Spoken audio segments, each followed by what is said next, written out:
Sportsmanship, leadership, inspire, determination, excitement. Welcome to the Slide Podcast. Your hosts, Jen and Aaron, are on deck and ready to introduce the current stars of Little League Baseball. So grab your favorite sports drink, fasten your chin strap, and get ready to go inside the chalk lines of our Little League fields. Here are your hosts, Coach Jen and Coach Aaron. So welcome back to the Slide Podcast, everyone. I am in our home studio, I guess we can call it, joined with my co-host, Coach Jen. Hey, Jen. Hello, everybody. And I've also got my son, Jace, here sitting beside me. Hey. And so we're going to introduce this show that we're about to record tonight. We're going to talk for a few minutes with Jace because he just got to finish up one of our local high school baseball camps, and he was super excited about finishing that week and the things that he learned. Then we're going to get into some of the updates of things going on in our area. And then we'll tell you about our guest that we got coming on as well. So, Jen, I think we'll ask Jace. So, Jace, you got the summer off from baseball right now, but you got to go to camp, right? Yeah. So what did you get to learn about in camp this week? We learned how to pitch, kind of, and we didn't do that much hitting, but we mostly learned about catching and throwing and learning how to pitch. Yeah. I think the first day you came home and you were telling me about signals from a catcher, right? And so catcher may hold up one finger, 2 finger, 3 fingers. What were those pitches that he may be calling? If you hold up 1 finger, it's a fastball. Mm-hmm. If you hold up 2 fingers, it's a curveball. And if you hold up 3 fingers, it's a changeup. And so we're still in 8U, and so he's never really seen a kid pitch, and he hadn't had ever the opportunity to actually pitch, but he came home Monday afternoon pitching and showing us all the movements, and so it was really cool. You had fun, didn't you? Yeah. Okay, awesome. She wanted to also tell us something else that you got to do on the last day of camp. That was like the highlight of the week, right? Yeah. So tell us about that. What was it? We practiced on sliding. So we had a big mat, and they filled it up with water, and we got in a big line because there was like 40 people at baseball camp, and we each got to do different slides. Do you remember the different slides that you had? I remember the pop-up, so we would slide, and then when we get to the base, we would pop right up. Mm-hmm. But you also had, a head-first slide that you did? You got to do that a couple times. I think he gave you an extra slide at the end, and you chose to do another. Yeah, there was another one. I can't really remember. Oh, the hook slide? Yeah, the hook one. Hook slide, yeah. You would slide, and then if you're, like, off the base, if you slide a little bit beside the base, then you would get your hand around it. Yeah, Major League players do that a lot, trying to get away from They tell you attack. what that was good for?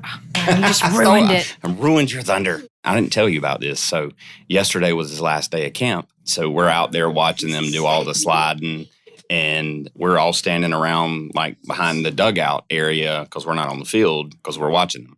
So I'm wearing shorts, and we're standing there, and all of a sudden I feel a sharp sting in my thigh. And a wasp flew up my shorts, stung me, and I'm standing there with all these other parents, and all of a sudden I just yell out loud, and I don't remember exactly what I said, but I remember grabbing my pants leg, and I felt the wasp in my pants, and I squeezed it? Did it crunch? No, because he flew out. At least they got to see what stung me, and I wasn't just acting crazy there. But no, he flew away. He got me and left, so hopefully he died after he got away from me. Well, so I wanted to give you guys a couple more updates. Our previous guest that we had on our show was Isaac Sinfield. So episode 2, we had Jax and Bryson and Atlee and Cade and Nixon on the show. Ooh, I got them all. Good memory. Yeah, I know. I was a little nervous there. So those kids, they're finishing up their All-Star.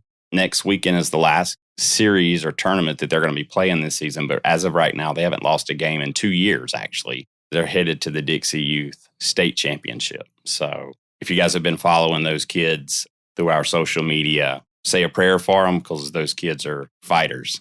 They really love the game, and it's been exciting to keep up with them on social media and see the posts that their parents have made and kind of their preparation for the big games. So congratulations. I got to see them play yesterday in one of the local tournaments, and It's sad to say, but they hadn't got any competition yet. So they run right through everyone, but they're 5 and 6 years old and they can play ball. Some other news going on.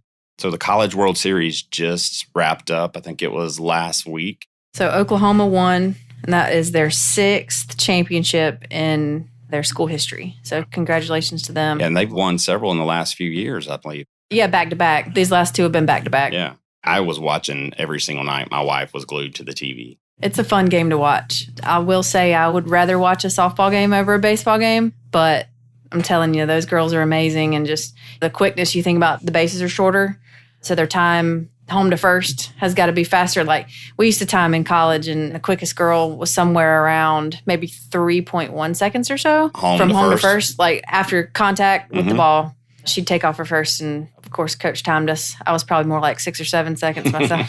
You were a catcher, right? Yeah. Okay. Yeah. I wasn't expected to be really fast. I think I had 1 stolen base my entire 4 years. So congratulations to Oklahoma. They've got a couple of kids graduating. I call them kids because like literally they're like 20 years old. It's unreal to think about. But it's just like reality. Every time I turn on even a Major League Baseball game and those guys are out there and they're 25 years old, and I'm like, holy crap, I am getting older. And now I'm watching ex-players in the MLB now are the coaches. And it's like I've seen them come in and be a rookie, be a superstar performer, and now they're coaching. And that means I'm on the downhill slope, I think. So anyway, so we'll introduce who our guest is going to be today. And so we have Rich Coletta that's going to be joining us here shortly. And Rich's resume is pretty impressive. From me growing up in Major League Baseball and Ken Griffey Jr. being a huge hero of mine. So Rich was a Mariners scout. He was a pitching coach, quite a few positions. And of course, we'll have him go through all of that information with us once he calls in. But for the Mariners for 15 years, he was with the Red Sox for, I think, 3 years. He's been a D3 head coach. He's been a D1 head coach, high school coach, and he's even coached at the Cape Cod Baseball League. So he's got a lot of information. And as I know, we're focused on Little League, but we want to make sure that we bring on guests that add value to all of our listeners. So we're going to ask some questions to Rich around Little League and youth sports, and from a coaching perspective, from a parent's point of view, just how he looked at things. So I'm pretty excited about it. Definitely going to ask about Ken Griffey Jr. But awesome. Well, stay tuned and we'll have Rich here in just a second. We are now joined with Rich Coletta. He's joining us from Pennsylvania. Rich, how are you, sir? Good. How are you guys doing? We're good. It's so funny we have to pretend like, hey, we're just now talking to you, but we've been on the phone with you for a second. It's a setup. It is, and we're pulling back the curtains of the real podcast world. So Rich joins us. His coaching career is pretty substantial. He's been in the MLB, the major leagues. He's been in the college ranks. He's been high school, everything down to an 8U baseball coach. So Rich, we are super glad to have you on the show. Great to be here, and look forward to talking to you guys about Lace Up. Awesome. Just to get started, and just to let you know, of course, and you and I have had this conversation, but, you know, our target audience is Little League parents, coaches, kids. Really, the knowledge of baseball transfers as you move through life. So the things that you've learned, the things that you saw over your years in baseball, like that's applicable to everyone listening because they can take something from you to help make themselves better. So, you know, that's our goal with having yourself on the show and other individuals that may not be in Little League at the moment. There's still something to take away and important lessons to learn. Sure. Well, hey, so start us off and tell us a little bit about your career, you know, as a player, a coach. Tell us about that. Sure. So I went to, like most of us, started playing in high school, and I guess really started knowing that there was something there when, as my senior year of high school. Junior year, I was blessed enough after coming off of injury. I actually started in varsity as a freshman in high school, which was back in the day, something that it's a little more common now, more probably if you're a pitcher, especially for softball, right? Softball pitchers, if you're really good, you'll get on the mound quicker. But also for baseball, I was lucky enough to start as a freshman, then got injured my sophomore year and kind of had that year off, and then really started to realize that I was blessed with some stuff and could be a future for me. So I was lucky enough to be real successful my senior year again, all area, all state, and then was discovered at a showcase, like how we do it nowadays, except back then we didn't have a ton. It was a Legion All-Star game, and it was a State Legion All-Star game, and was able to get to go to St. Joe's University where I played 4 years, started for 3 years at St. Joe's. And then toward the end of my career, kind of knew that I didn't have it for the next level, but loved the game. And also seeing other guys I played against, we were, fortunate enough to play against a lot of good teams in the A-10 and in the Big East as well. So Villanova at that time was phenomenal. They were ranked in the top 25.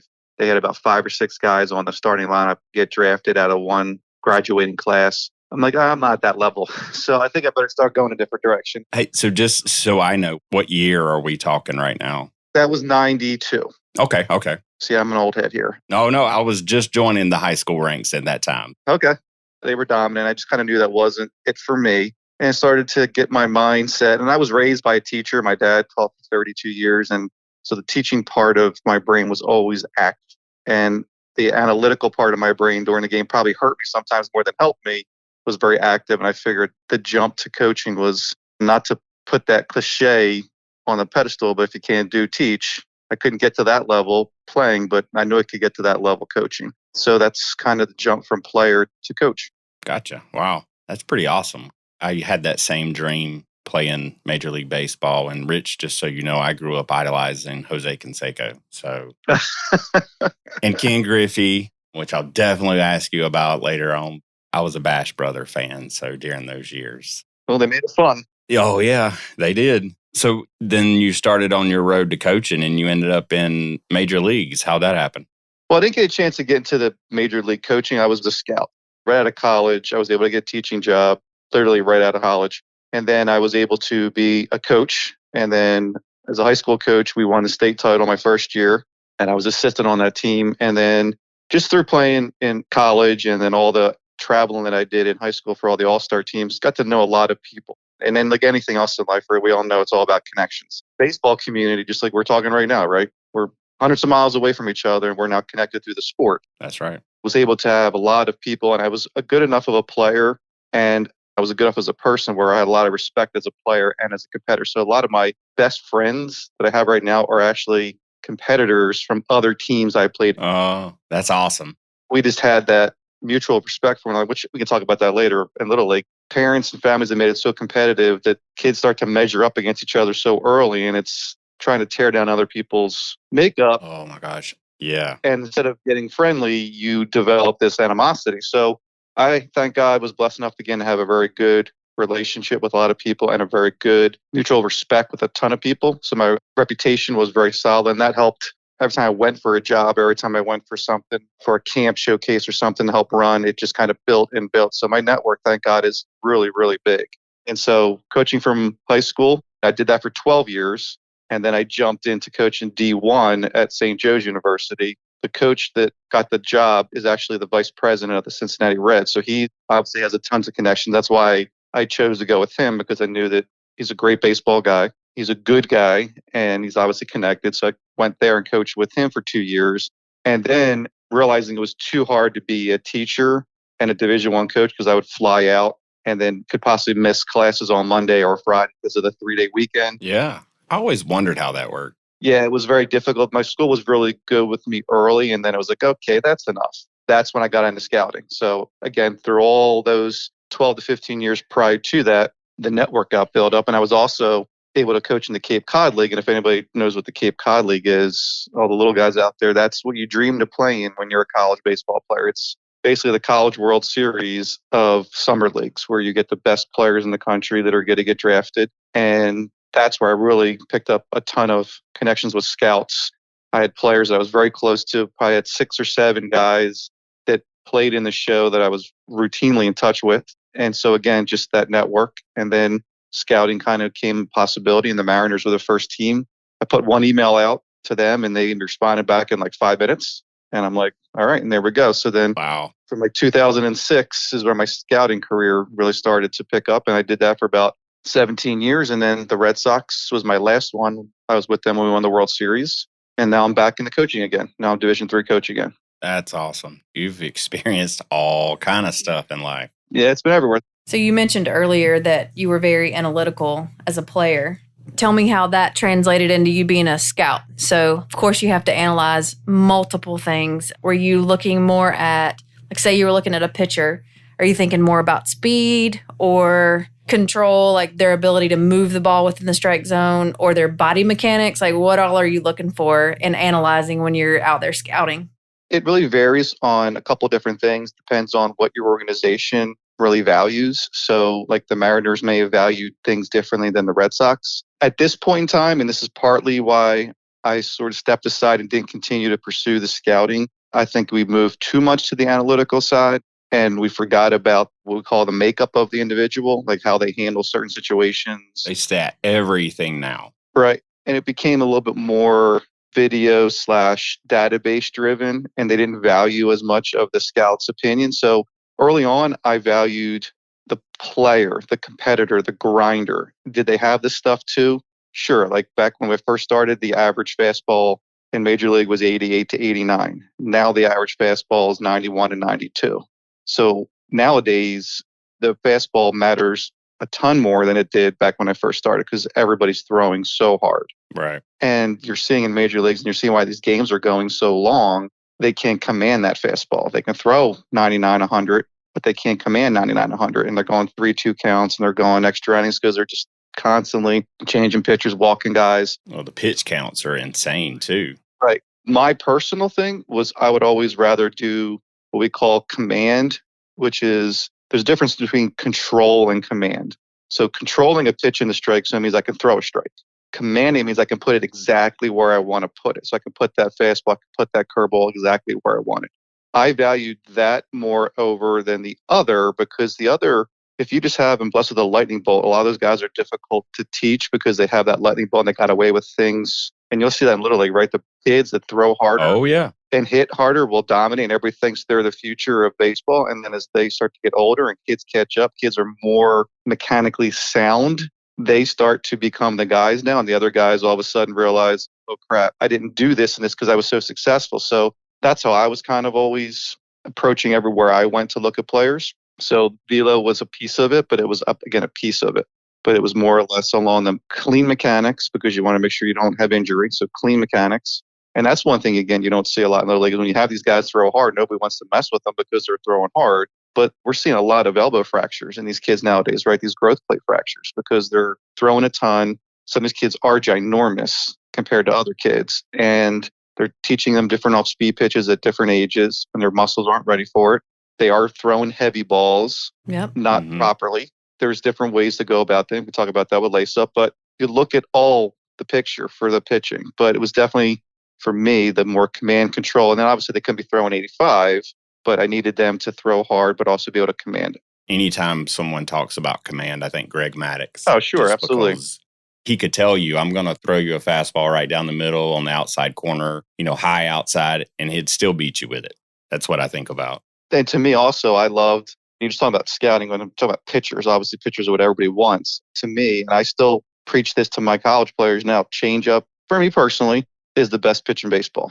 I've always felt that way. Whenever we ran our fall balls, when I was coaching in St. Joe's and then at this new place, Ursinus College, there were sessions that the kids in an inter squad could only throw fastball changeup. That's all they could throw. And then they would get mad at me. Well, they know I'm only throwing 2 pitches. I'm like, if your changeup is good enough, you can get them out because that fastball and changeup should look so similar to one another, except for that change of velo, that they're thinking fastball and then change up their fold. So I know strike one is always like the quote unquote cliche answer. What's the best pitch in baseball? We all understand that. I'm talking about pitch, change up. And for little leaguers, to me, that's what my kids all threw. Every one of my little leaguers threw a good change up. And we weren't the most talented, but we were extremely successful. Our trophy case was, again, that's not why we're there. I understand that. But right. That was kind of what my mission was to prove people wrong, to do things the right way. And you could still win doing things the right way. Our team's known for that when growing up. So I think you're onto something there too. So I'm a physical therapist and I've treated baseball pitchers before who they're so young, they don't really know what their limits are, but it's their parents that you have to convince that they need to slow down. So like you said, the weighted balls, the number of pitches that they're throwing per day, and the types of pitches that they're throwing. So if you can convince somebody that just having a fastball and a changeup is enough, as long as you can command it, then you probably cut down on injury tenfold because you're not having to torque your elbow the way that you would for like a curveball or a sidearm fastball or whatever. I think you're definitely onto something with that. You decrease the injury rates and help them with longevity, and they can pitch into their 30s instead of having Tommy John surgery at 25 and being done. Well, remember, too, a lot of these Little League pitchers are also shortstops. Right. That's Yeah. right. They're Yeah. not just pitchers. No way. Or they're catchers. Catchers, because they have a good arm. It's more that, believe it or not, than it is the curveball that does it. I mean, there's been some studies done about how the curveball they feel can actually, it's a better pitch to throw than a fastball. Ironically, I believe this, that it's because of the torque, the arm speed slows down because of the curveball. So you're not putting the same kind of torque on it. So it's more about the wrist. Yeah. So there is some research. It's funny because it's a local physical therapist of ours that has done a lot of work with this stuff. And he's done some research and put out some like journal articles on it. And that's his big push. And not a lot of us really bought into it because we've all seen some really bad curveball mechanics. Right. And if you're not mechanically sound throwing a curveball, that's the problem. But the theory was if you do it mechanically correct, it actually is easier on your arm. Well, you got these kids. I was yesterday, one of the few times I actually get to be a spectator in the stands, and you watch kids. I watched several games yesterday, and exactly what you said. They can hit the ball hard and they can throw the ball fast, and yet I'm watching them. I actually had it during, different seasons where you try to help a parent and say, hey, this is something that if they did, it would significantly improve their swing or whatever it may be. But then the kid is already hitting the ball successfully in Little League, but I'm trying to help their mechanics. But the results on the field, they don't want to listen to what I'm saying because they're already successful. Right. That's the biggest thing in Little League now. Although at the same time, there are a lot of these kids, and I'm sure it is where you are getting a lot of private lessons. Right. So they are coming into the game a lot more than me and you did when we started playing. We didn't have any of that stuff, right? We had Pawnee League and American Legion, and then it went to JV and varsity. Like, we didn't have travel ball. I don't remember any of that going on. Exactly. So we didn't have private lessons. Like, there was nobody giving private lessons growing up. So these kids are coming in a little bit. But again, it is that parent mindset. It's not the kids. The kids are, I always say, I've been teaching for 32 years. The kids are never, shouldn't say that. The kids are rarely the problem. Even in the classroom, it's the parents. And that part was really challenging for me because when I was coaching in Little League with my son, I was also the president of Little League. Again, I was going to come in and do things the right way, not to win, but to develop. My mantra, and that's why I'm back in coaching, is development. Development. And that means everything. It means the character. It means the player. And so do you encourage the multi-sport athletes for that reason? Yep. Yeah. Absolutely. All that stuff. And it's the parents. Literally, I've had a parent tell me that their kid was basically their retirement fund. Oh, my God. They thought he was going to be a Major League Baseball player. And ironically, this kid doesn't even play baseball anymore. Wow. He said, he's my brand. I'm like, oh, my God. They're out there. As my buddy says, I also work at a baseball academy called Diamond Baseball in King of Prussia. And we are lucky enough to have a lot of former big leaguers. Larry Boa is with us a lot, who's a World Series champ with the Phillies. Mickey Morandini was an all-star with the Phillies, Major League Baseball. We have Ben Davis, who's an announcer for the Phillies. So we got a lot of big leaguers. We just realized, and we talk about this and joke about this, and you guys might too, is there is less of us out there and we say more of them. And the them being these people that just don't understand and don't want to hear what really needs to be heard because of what their vision is. And their vision sometimes could be on the right track, but a lot of times it is misguided. Or very just distorted. They're not trying to slow down and listen. But hey, so I know we talked about, you mentioned this earlier and definitely want to give some time about it, but we talked about weights and stuff. And so how you and I got connected was through Lace Up Athletics and the weights that you guys offer. And I say you guys, but through Lace Up. And so it's not just a normal bat weight. It's not just a normal wrist weight or ankle weight. It's a lot of different stuff. So a flexible weight that can be put on the barrel of the bat, the middle of the bat, the knob of the bat to definitely help with mechanics. And that's what actually I was looking for my son, a weight that I could move from the barrel to the knob. And I stumbled upon Lace Up. And you've had some experience. You said your son actually had done some testing with Lace Up. Tell us about what you know about it. So again, my development side of me, Lace Up and the organizers came to me. We have like a distant connection through high school, and they were doing it for lacrosse. And as we all know now, power is such a big word in all sports, right? Power bat, power arm. And how can you get that power? Is it just more than going into the weight room? Is there things you can do in the actual practice setup where you can still be doing the skill set you need to get better, but at the same time develop some kind of quickness or strength somewhere, somehow? So you start to see these big heavy bats come out. Axe Bat makes these bats. They have different ounces, and some other companies do. And they're extremely expensive.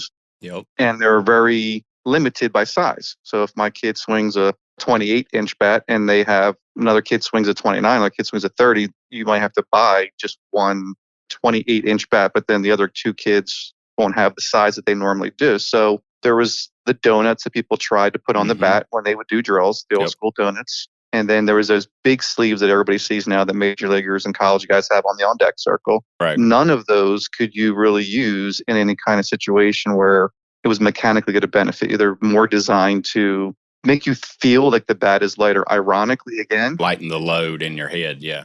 If you look up the research, they will tell you, and there's been a ton of this, and I've done a ton of it with lace-up, the bat slows down if you swing away prior to your at-bat. Really? They suggest you swing actually a lighter bat prior to. Now, nobody does that. It's more of a feel. Like you feel it lighter. But when they test it, they say it slows the bat down a little bit, ironically. So with exit velocity and everything that's being measured today, it actually slows it down. Yep. His name was Dr. Rene Coop, Coop, I believe his name is. I read that book and I was like, this is awesome. This guy was phenomenal. I think he's a Yale professor. Oh, wow. He's a physicist. And so I used a lot of that in my promotion of Lace-Up because of what we can do with it. That aspect that we're talking about doesn't factor in. So trying to find something that the little guys could use and also big guys could use. Very difficult to find. So the hitting jacket was one of the big things. You may have seen that on the market. I used the hitting jacket. I loved it. And we use it in our drills, but we can only use it for hitting. So when Jay came to me with this flexible device, and I keep on telling those guys, don't call it a bat weight. It's not a bat weight because you can use it in so many different aspects of the game. It's called a training device or come up with different things to call it. Don't say it's a bat weight because it's more than that. And it is more than that. I brought a bunch in. There's different weights. There's 5 ounce, 8 ounce, 10 ounce, 12 ounce. And so what's good about it is, again, based on the kid. You have those ginormous kids in Little League. They could go with an 8 or 10. And my guy was a little dude. And so he used a 5 or 8. And I would see these other guys on other areas buy these big bats and do all these different things. And I'm like, oh my God, this is going to hurt their kids' mechanics. It's going to be detrimental to their development. So we started to use it in our practices and the kids loved it and it worked in so many areas. And I can talk forever about this. And you're using it in live contact, right? You can, yeah. So we primarily used it for tee work and either short toss / front toss. Right, okay. That's what we primarily used it. You can use it for BP. There's a wrap that kind of helps keep it on there. And so we tried to do it more in tee and front toss, but yes, you could use it in that aspect. And what I loved about the lace-up is that the drill doesn't change for the lace-up. The lace-up makes the drill more effective. So in a lot of different things, you'll have to we used to hit basketballs or different things to kind of get things going for that resistance and that aesthetic awareness. You can do everything the same in a practice and just add the lace either to different parts of the bat or to a kid's glove hand or to a catcher's glove hand or to their ankles. Like there's so many different aspects. So from a parent who has a young kid in Little League and sees all these training devices and sees all these posts on Instagram with all these different things, I'm trying to get my biggest bang for my buck. Well, if I get this thing for $35 or $30 that I could use if my daughter plays lacrosse, my son plays baseball, even for basketball, I've seen basketball players use it. It's a no-brainer. It's like worst case scenario. It's an ankle or wrist weight that you use when you're taking your dog for a walk. Yeah. Versus that Axe Bat, which again, I love Axe Bats, but $299. And my kid, he's got to outgrow that. And he's got to get a different size. Yeah. Every other season, you're spending $300-$400. And that actually is why there's subscription bat companies now where you subscribe to a bat and you get to send in bats. I haven't seen that. Them. Oh, yeah. It's crazy. So I've got a couple kids that I know personally that's into catching. Jen was a catcher. So when you talk about using it on your glove hand, what's the benefits? Because I don't think most parents and even myself, until I found this product and talked to you, realized the benefits of using it on your glove hand. Yeah, so one of the big things we see at all levels, and again, I'll use my little league kids to now where I'm at in college. We had our collegiate catchers when they were doing their work every day and catching bullpens. They used it, and they actually started asking to use it. They loved it. What it does, and what we've seen, and you'll watch a College World Series this weekend, you'll see catchers lose strikes because they're very weak. We call it dunking. Don't dunk the ball. And they don't even know they're doing it unless they see it on video. They might not know that they're even doing it, but we all see it and we get frustrated with it. And the pitchers will get frustrated with it because the pitchers are losing strikes. Right. So it just builds the hand strength. And again, nothing's changing. They're just adding that to their wrist. And when they extend their hands, that little bit of weight resistance, again, it's going to help with their control. It's going to help with the hand strength. It's going to help them stick where it needs to be stuck. It's going to help with the shoulder be able to kind of hang out there a little bit longer. It's going to build that shoulder strength. And again, nothing changes. Drill doesn't change. They can use it when they're blocking, just to kind of get the hand kind of whipped around a little bit faster and get down to the ground where their hands will feel a lot lighter and stronger at the same time when they take that off. But losing a strike is so valuable in the game. You can't afford to do that. Right. You think about it, it builds their endurance. And I'm outside yesterday and it's 95 degrees, I believe. It feels like a lot worse than that. And I'm watching this catcher in an 8U game and he's sweating his tail off and, his body's tired. And if you train harder, if you practice harder, the game is easier. And that just ties right into exactly what you're talking about, is using a training device to help build that muscle memory and that ability to withstand that, whether it's a 9-inning game or a 6-inning game, have that muscle strength to where you can frame those pitches in that 9th inning.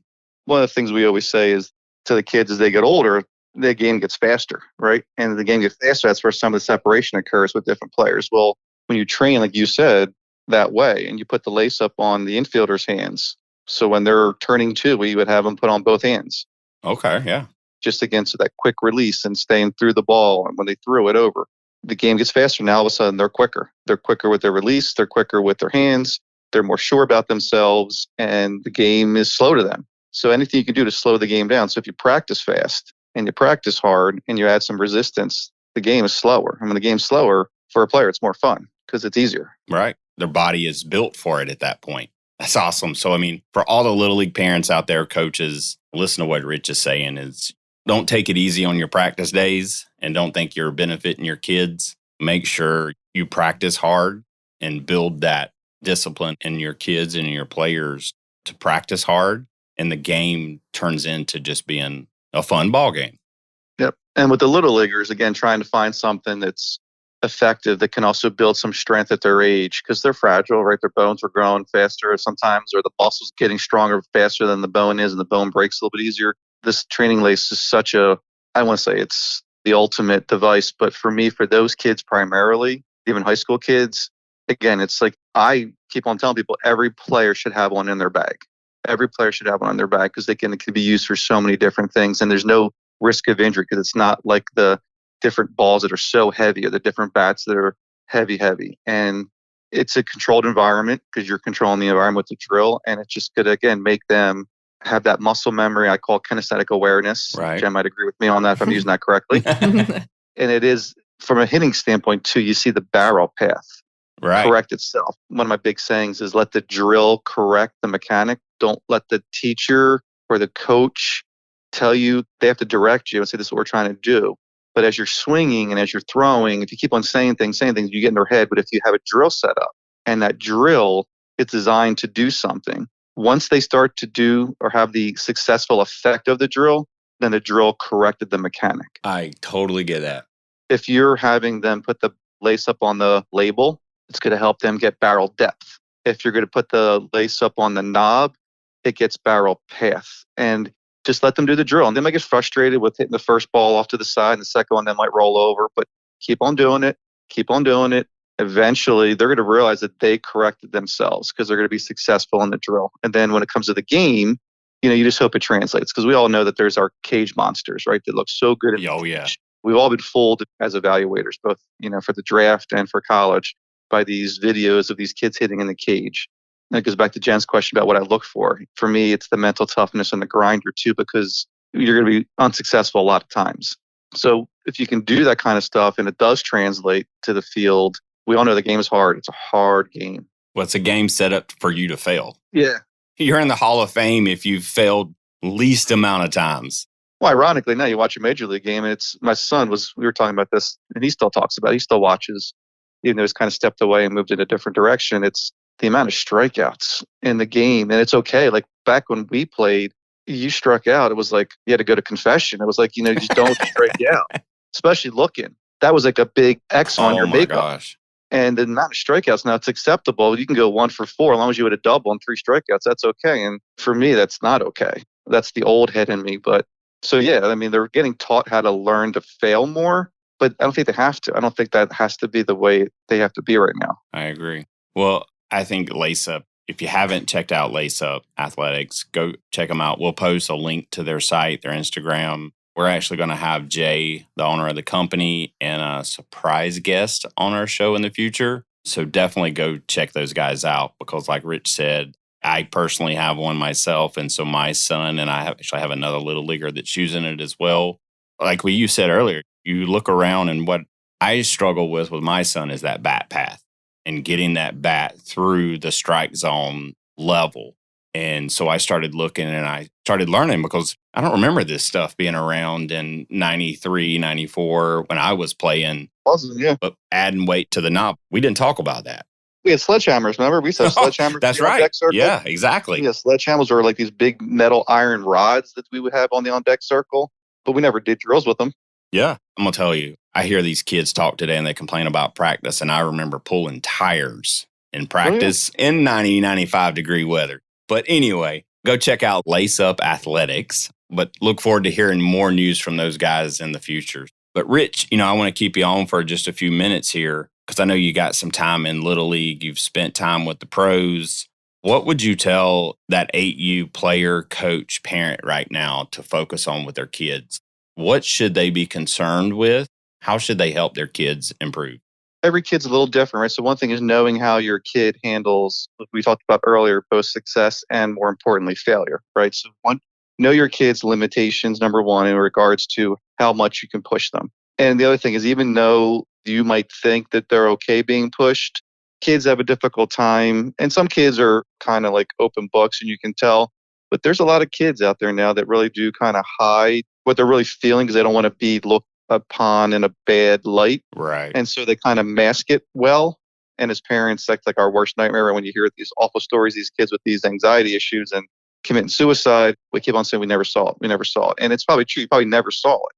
So how you go about pushing them is for a parent really a challenge, especially if you have a very talented kid. And so have them, number one, at that age, be a multi-sport athlete. Have them play as many sports as possible because it works different muscles. And again, Jen will attest to that, right? It works different muscles, not the same muscle being overworked. So there's less injury. We saw a lot of injuries in girl soccer players because they would just do soccer and it was the same cutting and pushing. And so there were a lot of ACLs a couple years ago in girl soccer players in high school and in middle school. So multi-sport athlete from a muscular standpoint, but also from a mental, just to get away from the other sport that maybe is their quote unquote best sport where they feel the pressure, so have them do as many different sports as they can. Number one, that's big. And then as far as regarding, we talked about practice, one of the things that baseball has as a curse is the practice can be boring, right? We all know. I love the game, but we're not going to sit here and pretend we all enjoyed every single practice where we were hitting off the tee for 15 times and you're like, oh my God, it's the tee again. But one of the sayings I love from the coach I'm with now at your sinus, his name's Stan Exeter, is embrace the boring. Embrace the boring. So when you're doing the drills for your kid, you want to make it fun. And that's the thing you want to try to do. But sometimes you just can't make it fun. But if you say, and write it on like a piece of paper, I said, write it for my kid. Okay, when you have time this week, I want you to do lace-up drills. I want you to do 10 on the knob, 10 on the barrel, 10 without in these 3 drills. And so we have a little chart, Monday, Tuesday, Wednesday, Thursday, Friday. And he would put X's down when he would do those drills when it was kind of like good for him and not me pushing. And there were times where I saw there was nothing on the chart. And I'm like, what are you doing, bud? Are you playing video games? Maybe if you took half an hour of that video game and put half an hour into this, you might see a little bit more success on the field. And so you just kind of use that as like a carrot type thing. Right. With the kids, instead of kind of dragging them, I'd see parents dragging their kids to the Little League field. I see parents take the kid to the cage after the game because they were 0 for 3 or 4. and they would go right to the cage and hit afterwards. So in regards to pushing, that's how I would kind of give them some advice in regards to when they're working on stuff, kind of have them take some ownership of it. Right. So it's not just the push of the push, the push. Well, it turns into their love for the game. Like they have to love to do it. They have to want to do it. Correct. That's a sport where my son, when he made the change, it's ironic to see how different a baseball mindset is from other sports. Because when you're a baseball player, you're a hitter. You have to learn how to bunt. You have to learn how to catch. You have to learn how to throw. You learn how to turn too. So you got to practice all those things, right? If you want to be a complete player, it's not like you're just a pitcher who you can just work on your pitching. Even at that young age, they're pitching and they're hitting and they're fielding. That's why it's such a hard sport to prepare for, because you have so many more things to worry about compared to most other sports. So the practices and the drills and stuff that you're doing, you make them fun, you make them competitive. Definitely the way I would recommend for Little League coaches is, as I told you, we practiced fast in our Little League and it was fun. Like we made it fun, competitive. We challenged the kids so that we did sort of take some of the boring away. It still had to be there, but we took some of it away from them. And they didn't even know that they were practicing the boring because we made it into like a competitive, fun environment. And the team was very good with each other. They had a very good team dynamic. They were very supportive of each other. So it made it easier to be competitive. Even though kids would start to measure up against one another and they want to be the winner, they were pretty happy and cool with the other kid beating them, which you don't see very often. Right. That's a mindset of a parent and a coach. So if you're a parent that's always tearing down the other little leaguer because you want your kid to be the best. And we all know there's people in the stands, right? Oh, yeah. Those people that just tear these 9 and 10-year-olds down. It's like, dude, they're 9. They're still wiping boogers on their sleeves. Like you're worrying about tearing down that kid because the travel team tryouts are coming up soon and you don't want that kid to make it over your kid. And so the kids hear that at home, right? They hear parents talking about Johnny from the other team that You're right. isn't as good as he thinks he is. And that, as a parent, I know it's a self-defense mechanism. It helps kind of put you at ease in the sense of your anxiety. But as Jen was saying earlier, agree with me, it's the parents sometimes that just have to take a step back, which I know is hard to do, especially if your kid's talented, and just let them play, prepare them. Trust the coaches to prepare them in practice. Do some extra work at home. Don't push it, but do some extra work at home and then let them play, because baseball will be the first sport they leave early. Of all the sports, it's the first one they step away from. Highest percentage of failure. There's so much going on the baseball field. And that's one of the things that we all get wrapped up into as coaches and as parents. And 8U, where we are right now, there's so much going on. And in that little mind, that, that 8-year-old, that 6-year-old, 7-year-old, there's a lot going on in that little head that we don't know about. And just let them have fun and don't overwork them and let the game stay fun as long as it possibly can. I think that's where a lot of these contracts come from coaches, where they're like, at the beginning of the season, they hand out this parent handbook with a contract that says you're not going to come behind the dugout and chastise your kid in between innings. Yeah, we had that. Leave your kid alone. Let him play. That was a rule in our Little League too. Don't come over here. Well, so as a scout, as a coach, how much factor does the parent play into your decision to recruit a kid or to play a kid? We talk about it's the parent a lot, but I think it's important to state, because I've seen this happen in Little League already. If the parent's got a bad reputation, those kids don't come back to this same league again. Yeah, it is, believe it or not, and I'm not lying. I don't want to tell personal stories, but there is evidence, and I've been involved in situations where a parent hurt a kid's draft status, a parent has hurt a kid's college recruiting. They do factor into it. Again, when you're investing money in both scenarios, if you're going to college, they're investing money, you're giving you a scholarship, and or you're representing that university or college. Pro ball, obviously, they're investing money in you.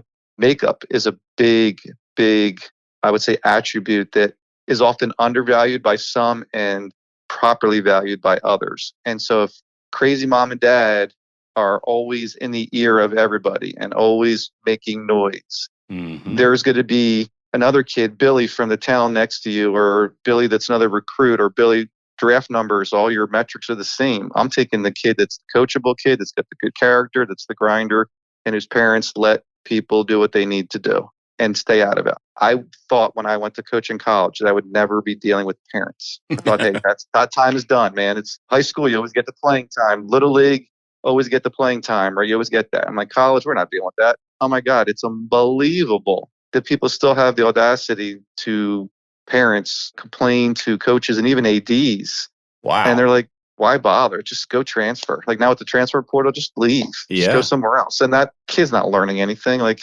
dealing with adversity, being able to jump from travel team to travel team has hurt everybody's ability to handle problems. Instead of handling the problem the right way, let's just run away from it and let's just go somewhere else. Right. And they blame that problem on that coach that didn't give them that playing time when in reality there was development needed before that playing time, was going to come. Instead of just dealing with the fact that, hey, my kid needs to work more on X, Y, and Z. We're trying to find the next team, get them a starting spot versus let them grow up and let them learn the right way to play the game. There's a tough balance between winning and developing. Like that's the big challenge at a younger age. We can always use that excuse at high school and college. That's about winning. Right. But in Little League, you got the dads that want the trophies on their mantles.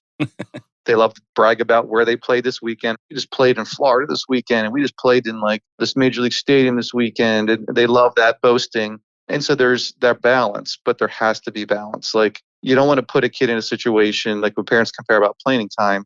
If that kid gets put in a game in a situation where he hurts the team, then the team is obviously hurt, but then that kid is hurt too because now he's let down his teammates. And the team might look at him a little bit sideways this way because of what he did and knowing that, oh my God, so-and-so is not ready for this. It is a tough balance for Lily coaches and you do your best. I'm sure there's rules where you guys are like how many innings kids have to play. Oh, yeah. I'm not sure if that's a self-imposed rule for travel. Travel, usually it's out the window, any kind of rule. But we always had a rule that everybody had to sit at least one inning to make it more equitable. And then there were innings, I remember games where my son, I sat him an inning and the person that went in for him made an error. And they're like, what the heck you take your son out for? I'm like, oh my God, first of all, the kid's 9 years old. This kid should be playing. At the same time, it's a rule. So my kid doesn't come out, but your kid can come out. That's not right at that age. Like there needs to be just a standard that, and as a coach, you try to do the best you can strategically when to put kids in and out. So you kind of know, hey, I'm going to start this kid because I don't want him in at the end of the game because, he's still developing. So if there's going to be any damage done, let's do it early so we can recover from it and make sure their strongest team's always in at the end of the game. It is a balancing act, and some coaches take it too far. Some coaches sometimes go a little too much fun, and the kids aren't really developing the way they should or could, and so parents jump and leave. So you need your little leagues to have really good baseball people involved, and parents need to be open, and coaches, especially little league coaches, need to be open to new people coming in and giving some advice and giving a different perspective versus, well, this is the way it's always been here. And this is the tradition. I got some resistance on that because I was trying to make it more equitable. Like, I don't know how it was in your little league, but they would load up these like rec teams. Like these dads would all come together. They were free agents for the kids. I'm going to tell you, I deal with it. I know. I wiped that rule off the board and I was the bad guy. Like I was the bad guy. And I'm like, but look at how balanced the league is. Look how everybody's got a chance now. Like, yeah, your team can't go 15-0 in Little League, and they did. What's the big deal? Well, they're not developing the same if they get a shitty coach. And I'm like, well, come on. There's other things you can do to help your kid out, and I understand that, but I'm not going to load up a team so you can win a championship. So They have to be more open to that. And some are and some aren't. And again, if you do lose people and they do need to go to a different Little League, then it's almost like, you know what, that's okay. We're a different mindset, and you go, wish you the best of luck. And, we'll do things our way. As long as you can look yourself in the mirror when you're coaching these little kids, have the best interest in mind as a parent. So you can look yourself in the mirror. This is a big thing. And I've been guilty of this too. As much as I'm preaching to you, I made mistakes as a parent. And I pushed my kids sometimes where I should not have. And I would come home and be like, what a jerk I am. What was I thinking? Like, why did I say that to him in that situation? That was just ridiculous. So you have to be able to do that and then monitor that yourself as you go through the games. Because we all know, as much as we say it's Little League, it gets emotional. It's competitive. We all get that way. And just got to find a way to make sure you have the best interest in mind for the right reasons. That's right. That's been one of my things. And, I've been a head coach in Little League, and, I've come to a part in my life where the drama that follows a head coach, it's not always the greatest in Little League when you're a head coach. And I think people don't understand the pressure that coaches are under, because you've got those parents in the stands that are all about the wins. And then you got some kids out there that's never picked up a bat before, and they're just having fun, and they're running in the wrong direction, and they're picking up the ball after they hit it and throwing it. But it's, to a degree, baseball's got to be fun. And with a game that's set up, and I keep saying it, of course, and I struggle with this with my son. He doesn't take failure well, and I can't be that coach or that dad that just hammers the kid when he does strike out or he makes a bad throw, because my son, he's his biggest critic. So, balancing that approach I could go on and on about that. That was a great point. Well, it's important because it is, again, something that this is one of the things that we've all been raised on, is that the sports teach you how to handle adversity, and because all the politics that you're all going through now, right? And every sport, it's not just baseball, it's every sport at a young age, is what's the point? Is it really worth it? Well, my answer is yeah, it is worth it, because I know there's a lot of drama, trust me, and you'll laugh at this. But of all the teams I've coached and of all the levels I've coached, Little League was the hardest. I believe it. Because of all the factors that were involved, the different levels of players, the politics of the parents, the other teams you were playing with, where you had the crazy dad on the other team that was like breaking the rules pitch count wise, just the insanity that there is. Making up players. Oh, yeah. We had players coming in, from different areas. I'm like, what is going on here? Well, let me tell you, Rich. So, I didn't start this show to throw a bunch of bad stuff around, but we've seen some stuff go on in Little League, and I can't believe it. We had an imaginary kid on someone's roster this season. Once we done some digging and found out some information, it was a coach that did it.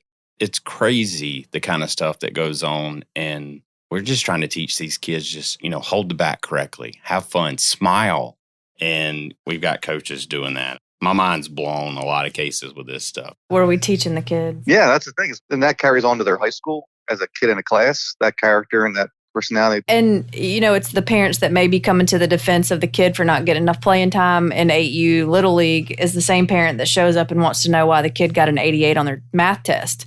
It's like, well, because he didn't study and that's what he deserves and that's what he's going to get. No, you can't come and defend your kid every time they have a bad grade. We've got to learn as parents to let our kids fail a little bit. Absolutely. Oh, that's the biggest one right now. As a teacher, I can tell you we're facing that where, like Jen just said, they're not, every parent is afraid to let their kid fail because the kid is hard to deal with at home, or they're depressing them because of that. And it's just easier to cover. It's just easier to move on and not deal with the problem. It's easier, right? But we all know that easy isn't going to get you where you need to go down the road. Very few things in life that you achieved that came the easy way. That's right. And honestly, with everything that goes on in today's world, even taking sports out of the equation, you got to be built mentally tough. You got to be cut from a different kind of cloth to survive this world. And these kids today, like you said earlier, they spend a lot of their time on their phones, and that's the babysitter in some cases. And we got to build these kids. We got to do better. Yeah, we do. We got to do better as parents. Well, and Little League is a great opportunity to do all that. It really is. It provides you everything you need it to do, right? As a parent, the success, the failures, the teammates, how to be a good person to when things aren't going well for you, but your team's doing well. Like, how do you balance? Like, there's a lot of learning lessons from both a parent and a kid could be valuable. And in Little League, there's so much. And I think a lot of us are missing that opportunity. And again, I've been guilty of that at times too, of missing that chance to make your kid a better all-around person. Everything's right there for you. There's no parent manual.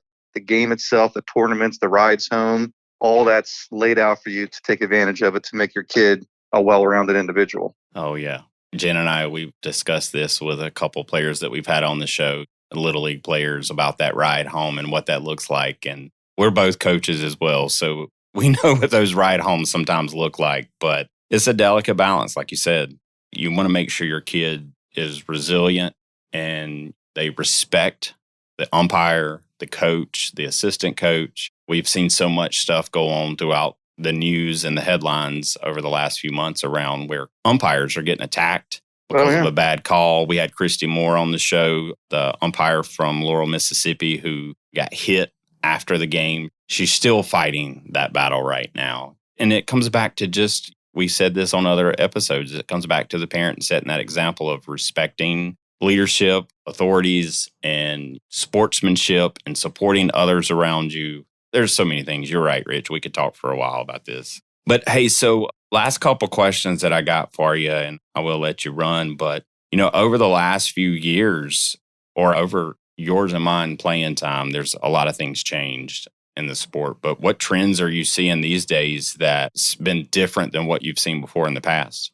As far as the game goes? Yeah. For me, one of the bigger ones is, and you'll start to see it if you watch a College World Series or you watch Super Regionals, one of the biggest thing is bunting. It's amazing to me that certain players don't have that in their repertoire that can make them so much more effective and can put so much more pressure on the defense at all levels. I mean, literally, some teams are real big on it and that kind of goes away. High school, again, it's more philosophical, but very rarely see it. But you look at a big league game and the shift that is so big now, right? And everybody's on one side and the hitters can't adjust. So they are always losing hits per se because of the shift, where they could just lay down like we have Bryce Harper with Philly, and he's actually done that a bunch of different times where he has bunted against the shift because he's trying to balance things out. But the ability to bunt is so critical when you need to move runners over. I know you can go to the analytics and say that stolen base is the same thing or lessening because analytics said that the percentages of being successful in scoring are less than if you left a guy at first base. But as you know, especially Little League, putting pressure on defense at any level, in my mind, is always the way to go if you can do it. Because if I'm a fielder and worrying about more things,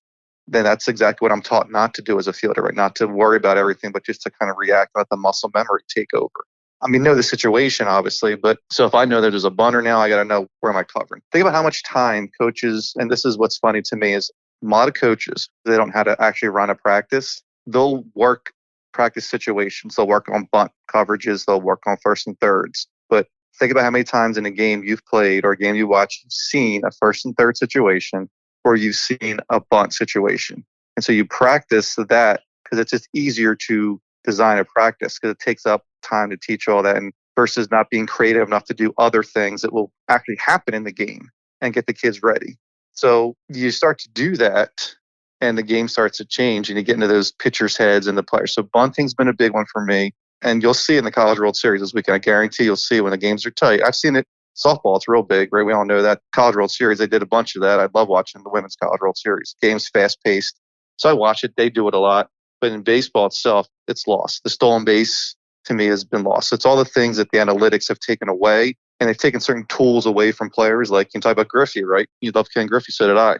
He could steal. He can hit for power.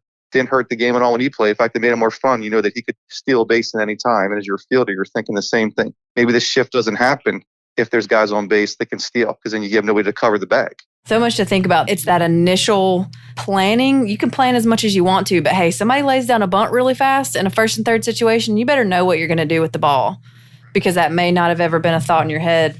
So going back to what you were talking about practices, how would you suggest or what are some of the biggest things that Little League or younger are leaving out of practices at this point that they need to be focusing on? Do you think bunting's one of those now in 6U? Right. They can't bunt. You definitely want to cover those because especially if you're in tourney ball and it's a championship, you know, some other teams are going to start bunts. You need to know. And we would actually cover those things prior to coming up to a tournament. So we would spend some time, if we knew we had a big tournament coming up, we would spend time on the fundamentals of bunt coverages or first and thirds. You do have to practice them. And I probably misled you guys by saying you shouldn't. I've seen coaches where the entire practice was literally like first and thirds or bunt coverages for the whole hour and a half. Then they would do it again 2 days later because they just didn't know how to organize a practice. So it just made them look like they knew what they were doing. You'd be surprised if you start to go around and see that's how some people do it. That needs to kind of be taken out. So our drills, we always start off our infielders and outfielders with we call them like everydays. These are just drills to move through certain fundamentals. So for infielders, they would get a bunch of different fungos a certain way. They would do what we have our knee drills where they're on their knees. Certain drills that they would do every day. And every day, it's like a basketball player. You need to shoot foul shots every single day. Whether it's before practice, after practice, during practice. So they would do these every day. And so we would get that out of the way. And then we would get into, depending upon, again, what's coming up. If it was a tournament, we would get into some situations. But we would start to throw in things like leads and pickoffs. So the traditional stuff. But we always started off and we always ended practice with hitting because it's fun for the kids. And unfortunately, at the younger age, and even now, ironically, they say pitching and defense wins. To me, it's kind of shifted. So if you go back to that question about what shifted, offense seems to be more successful in regards to because pitchers are changing so much during a game and they're taking them out so much earlier. And then the relievers aren't doing what they need to be doing. Yeah, if they were effective, I would kind of just answer my own question. Pitching is more important, but the offense keeps you in the game just as much as pitching does. So I think the hitting's kind of caught up to the pitching importance.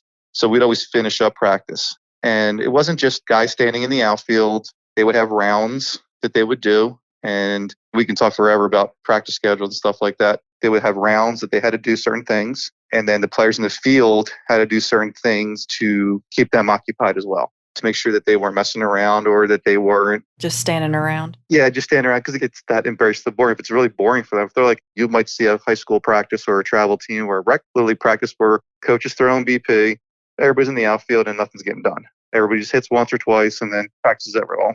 That's not fun, right? Well, kids don't want to do that again. So we always tried to have, at least in our practice setup, every aspect of the game. So there'd be base running drills.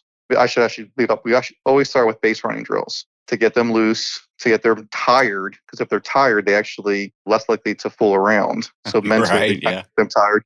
So, get them a little bit tired as the game goes on. Like you just said, as the game goes on in the heat, they get tired. So they have to still be able to compete when they're tired. So we'd always have like dirt ball reads, jumps and steals. Everybody was at a base and we all did our base running drills. Then we moved into our throwing components of the practice to get their arms right. Infielders would do certain things, outfielders would do certain things. And then we move into the everydays, and then we would move into situations, and then we move into our hitting. And that's kind of our template for almost every practice. I like that. That's adaptable at every level. And you're working on every aspect, because you're not getting those guys every single night, right? So you're working on every aspect of the game. And that's the thing is, too, you try to organize, try to do it where as many different aspects of the game can be in there. And you're preparing them for as many different things. Whether you're telling them that's why you're doing it or not, it doesn't matter. As long as that's in your plan, that's going to translate to the field. And so sometimes coaches just want to tell the kids so much and talk so much. The game, like you said earlier, is just too hard. There's too many things to go through that you just want them to be able to react. Yes, you want them to be prepared for certain situations, but as much as you can take out of their head and make it be more muscle memory, the more fun, the more effective they're going to be. When they start thinking out there, you can see it, right? You can see when the kids start thinking out there. That's when things go downhill. You can see it in their eyes. Yep. So the bunting's a big thing that's moved away. The emphasis on velocity pitching has become so much more. I think it's because the guys are getting bigger and stronger. So I think younger kids want to get bigger and stronger faster. And again, we talked about earlier, the success of being effective versus the success of being a hard thrower. And that's what you're known for has become, oh my God, I can't throw so hard. Those kids in Little League that we knew, that's been a big thing too, starting to peel away from what really makes these pitchers more effective. So I know everybody's arguing about different parts of the game. The shift, obviously, is probably going to go back to some degree next year. But we even shift to college. We have shifted. You don't see the same extremes that you do in major leagues. But my answer always was, again, it goes back to my thing about development. If you don't want to be hurt by the shift, learn to be a complete hitter, right? That's right. Hit anywhere on the field. I've never understood that.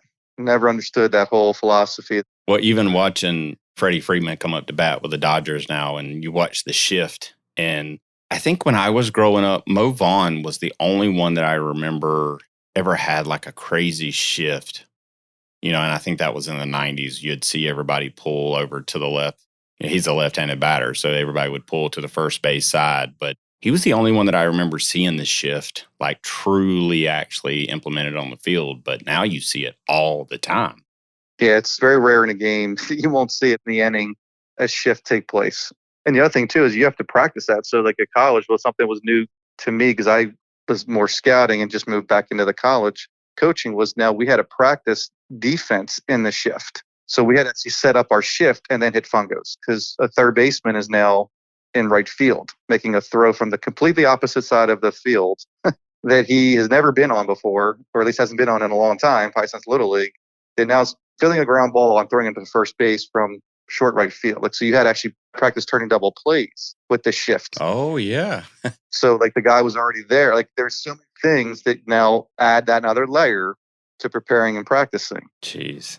Now, again, the shift works. I mean, the amount of guys that are getting it, they just did something, I don't know if it was an MLB Network or ESPN, but they had some statistic. I forget what hitter it was.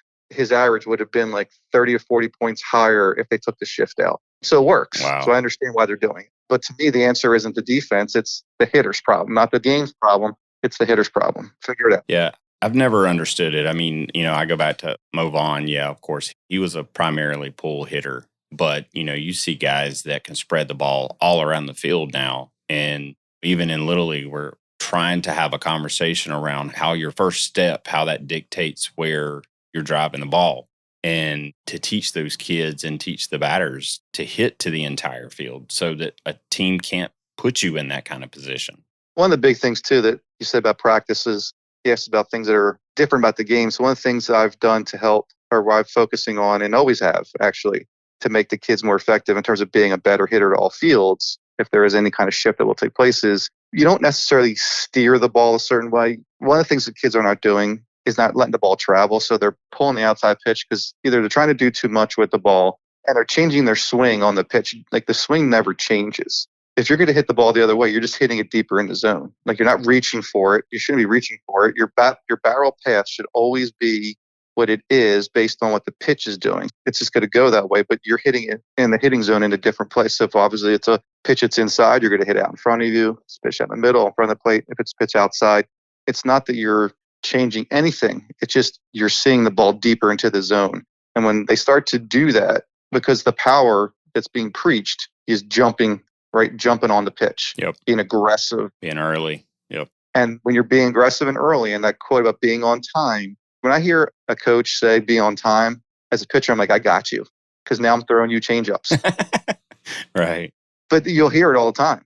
I've been guilty of that. Be on time. Get your foot down on time. I understand what we're saying. But in a game, if you're a kid and the competitiveness is starting to flow and the game's starting to get really fast and the fans are cheering and it's emotional and you hear be on time and you're ramping up. You're pulling over that outside pitch and you are pulling the ball. Yeah, you're jumping on it as quickly as possible and pulling. So if you can learn to just sit back and see the pitch and hit it where it's at and deeper in the zone, it makes the game simpler that way. But again, we kind of try to do too much as coaches sometimes by putting something in their ear because we feel like we have to. Right. And the biggest thing that I could recommend to your coaches too is at some point in time, there needs to be less talk in the game. Like let the kids play. I agree. If the coaches are always dictating every single step that they do, that tenses them up because they're thinking too much and they're not learning anything on their own because they're waiting for you to say something. You're right. So there's teachable moments. We usually wait till they come off the field and we'll pull them off to the side and say, hey, on that cutoff, this is what I need you to do. And this is how I need you to approach that bunt next time. But there's so much coaching that goes on sometimes in the game that the kids are paralyzed. I'll put a small spin for fast pitch softball on that too. I feel like when I was going through school and catching, I always called my own pitches. And I loved it. I loved seeing what the batter did last time, what their trends were, where they stood in the box, what the coach, like you just said to the player while they were in the box or either, off to the side before they got in the batter's box. And I feel like 99% of the time now, the coaches call the games. And I think that's taking a lot of the mental portion of being super focused for the kids out of it. So they have to take the signal from the coach, then they have to look at their armband to see what that actually means, and then they have to give it to the pitcher from a catcher's perspective. And so I give catching lessons as well, and it makes me cringe. I usually ask the catchers, do your coaches give you the signals or do you get to call the game? And it's always, I get them from the coach. And I feel like that's doing a disservice to the players because they don't have control over it. And I understand that the coaches know a lot, of course, and they've done their scouting and they've done their homework on the opposing team. But it just goes back to your point of give these kids some control. Let them think about it, kind of step away from it during the action and then coach during practices. That's right. Yep. And there's ways you can actually, there's different coaches. Like they wouldn't call pitches until the game got to be to a certain point or the inning got to be a little ugly. Then they would start calling them. The guy that I work with in Little League, that's the way he approached it, was that he let the kids call it. And then if it started getting a little out of hand, he would start to take over. But this way, the catcher learned from the mistakes. And then when the coach started calling the pitches, he started, that's why he's calling this pitch. That's right. So he did a great job of that. That's helping a kid develop and learn from their mistakes. So, Rich, the last few questions I got. So you spent a lot of time with the Mariners. I'm a big Ken Griffey fan. Did you get to spend any time with Ken Griffey Jr.? No, I did not. Unfortunately, the way the scouting world works is you're isolated to your region. And the only time you ever get to be with the other group is usually if you're in the World Series. Gotcha. It's time to all come together. So, and there's very little, if any, interaction between amateur scouts and pro scouts. Amateur scouts are the ones scouting for the draft. Pro scouts are the ones that are doing the advanced scouting. So they're the ones that are looking at the other major league teams. So I was on the draft side of things. So we very rarely, if ever, interacted with the MLB. I grew up watching Jay Bruner and Ken Griffey Jr. I was an A's fan, of course, with Canseco there. They used to kill my A's. So no, I was a huge Junior fan. Yeah, awesome. Well, hey, last question I got. I ask every single guest that comes on the show. Rich, you step up to bat in the batter's box today. What's your walkout song going to be? Good question. I'm not a big music guy. Unfortunately, at the old age now, I'm more of a talk radio guy. And listen to all the going on sports talk. Because in Philly sports talk radio is huge out here. Okay. So I don't know. I'd probably do something that would be like funny and like not even like motivating. So like Apache Jump On It, something like just like. Or Baby Shark. You could do Baby Shark. Apache Jump On It. This way I'm jumping on the pitch and jumping on the pitcher. So, there you go. Something like that. Awesome. I appreciate you guys having me on. Yeah. Thanks, Rich, very much. We'll be talking to you soon. Thank you, Rich. Thanks for listening to the Slide Podcast. Make sure you subscribe so you don't miss any future episodes. In the meantime, stay connected with Coach Jen and Aaron on Instagram at The Slide Podcast Show, on Facebook at The Slide Podcast, and the Facebook private group, The SLIDE Podcast. Until next time.